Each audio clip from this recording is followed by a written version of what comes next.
I was sitting in a restaurant in a hotel, staying with my friend. We were having dinner. We were having like a couple of drinks, and I just felt this blow to the back of my head. Initially, I didn't know what it was, but I was conscious the whole time. So my head basically was so full force. It went so full force forward into my glass that the glass completely shattered and smashed and left me with a cut, like kind of in my hairline. So I looked over to my left and I could see him standing there, and straight away I knew who it was from, he'd been messaging me in the past online. My friend was like, we need to call an ambulance. She rang an ambulance and I went then straight to James Hospital and got some stitches. He was able to walk out of the restaurant of his own accord and was called in later on then to the guard station. They had him then that night, and then within like, I think 4 hours of me being back from the hospital, I got back at like 5 a.m. Then that morning at like 9 or 9:30, giving a statement about what happened.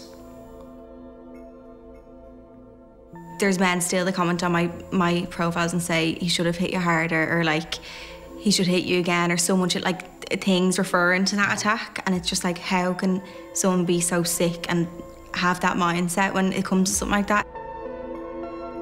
It's just a really scary time afterwards to just not feel safe anywhere.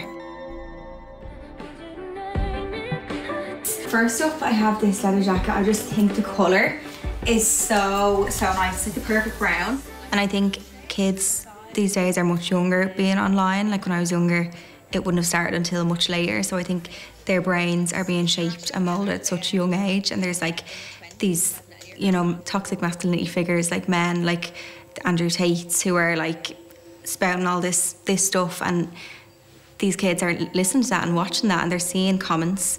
Like, people think it's so minor and so small, it's just a comment, like you can brush it off, but they're reading that and that's instantly saying to them, that's okay for me to post. If they can say that about that girl, that's fine. So it's just all the little things turn into the big things, and they build up and turn into really major moments. I can actually remember it was when a tweet I had went really viral, and I was getting all sorts of like slut, like whore, who just thinks she is, biggest loser on the internet, like things like that. And I was like quite young at the time. I remember just like breaking down, and people say it comes with the job, and obviously they're allowed to give their own opinion. It's free speech, but it doesn't make it any nicer or easier. It doesn't mean they should. And there's men who like will message you and try, I don't know, flirt with you or reply to your story, and if you don't reply, it's like, oh, well, you're a slut, or like they'll say something just nasty because they're annoyed that you didn't give them the attention or the time of day, which again is mad.